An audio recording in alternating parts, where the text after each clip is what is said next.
quand j'étais à l'université, donc j'étais au Canada depuis 2 ans, je crois. J'étais à Queens, à Kingston, et je courais. J'ai changé d'université, je suis venue à Montréal, j'étais à McGill, et il n'y avait pas de piste intérieure à l'époque. Et moi, l'idée de courir dehors, non. Donc, je me suis dit, bon, j'ai toujours aimé la danse, je reprends. Et j'ai repris un cours par semaine, puis 2, puis 3, puis 4. Et finalement, je faisais partie d'un petit studio où il y avait Linda Gaudreau à l'époque aussi.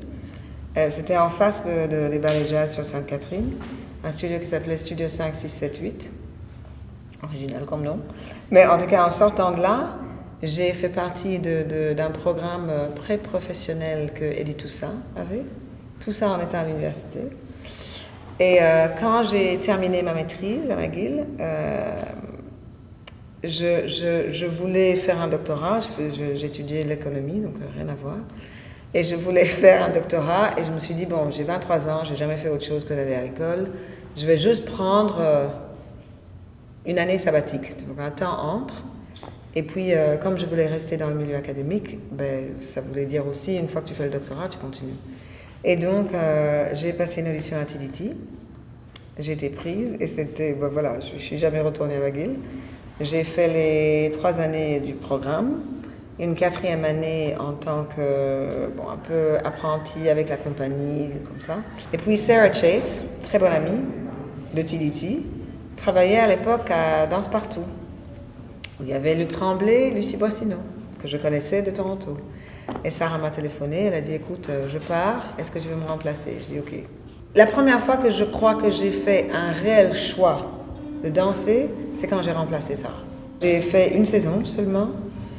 Et je suis revenue à Montréal où j'ai passé des auditions et j'étais dans une période d'attente pour... je n'avais pas encore eu de réponse des auditions que j'avais passées, etc. Je suis partie rendre visite à des amis en Europe et c'était parti. À l'époque, à Bruxelles, le milieu était très petit.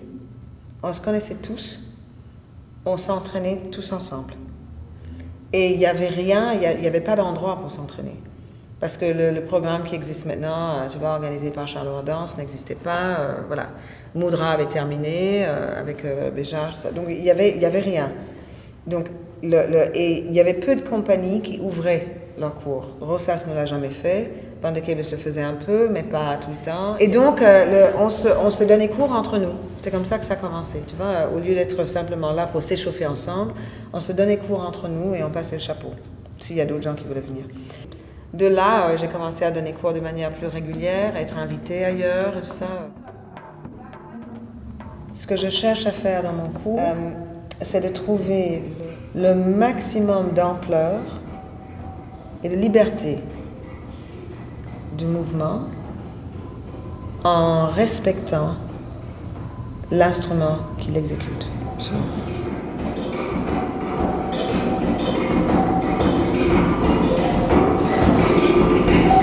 Si je donne un cadre très clair, tu vois, les exercices sont là, il y a des comptes, j'exige que ça soit respecté, tout ce que tu veux.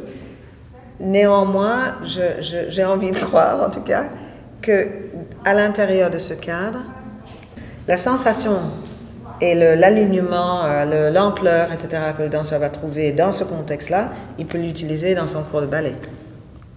C'est ça qui m'intéresse. Je veux que ça soit un outil, pas un but en soi. Je veux que ça soit... Et à la limite, où est-ce que je me situerais en tant que pédagogue? Fournir un outil clair, concret, applicable. Et le plaisir. Faute de quoi, ça ne sert à rien, quoi. Tu vois, c'est trop dur. Pour la plupart d'entre nous, on ne va pas gagner une fortune. La 40 ans, on est cassé. Pourquoi est-ce qu'on le fait? Parce que ça nous plaît.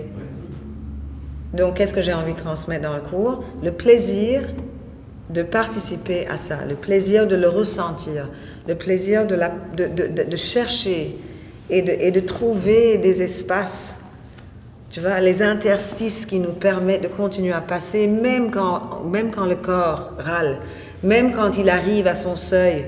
Parce que là, si je peux encore bouger maintenant, c'est parce que je suis sur cette quête encore.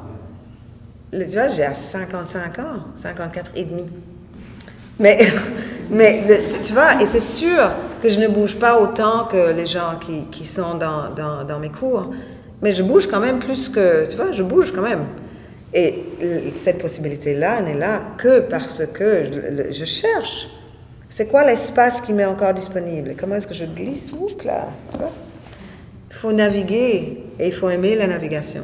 Et le chemin n'est jamais pareil. Jamais, jamais, jamais, jamais, jamais. C'est jamais acquis. C'est jamais acquis. Et il faut aimer ça. Si je n'exerce pas mon art moi-même, je n'ai pas envie d'enseigner. Et c'est très subjectif ça, parce que je me rends bien compte, je m'entends dire, et je me dis oui, mais c'est pas que je n'ai rien à enseigner. Tu vois, il y a 30 ans dans les pattes, tu vois, j'ai vu des choses, j'ai fait des choses, je n'ai pas toutes les réponses, mais j'ai certainement des choses à offrir et à proposer. Je n'ai pas envie d'enseigner ce que je connaissais. J'ai envie d'enseigner ce que je vis, en fait. Donc ça, c'est Et parce que le corps change aussi. Il y a beaucoup moins qui sort de ce corps maintenant qu'avant, au niveau physicalité. Et à la fois, il y a beaucoup plus qui sort de ce corps maintenant, simplement par le vécu, par la vie. Et donc, je ne peux pas donner cours comme je le faisais avant. Je ne peux pas faire les mêmes choses. Je ne peux pas dire les mêmes choses. Et en danse contemporaine, si tu vois, on n'est pas assis sur notre chaise pour dire, tu vois, pliez pas de mourir, tu vois, ça ne marche pas. Il faut faire. Donc, je dois faire ce que je peux faire, ce que je suis capable de faire. Et je dois faire, du coup, ce que je vis, pas ce que je vivais. Et c'est ça qui m'oblige aussi à être encore actuelle. Actuelle, pas par rapport à un milieu, mais par rapport à moi-même, quoi, tu vois.